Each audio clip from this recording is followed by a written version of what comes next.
Meaning of fireside chats.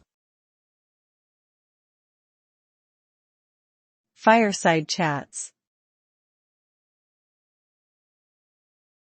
Fireside chats. Fireside chats.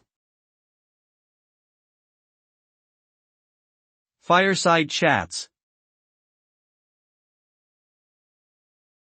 Fireside chats refer to a series of radio speeches given by former U.S. President Franklin D. Roosevelt between 1933 and 1944.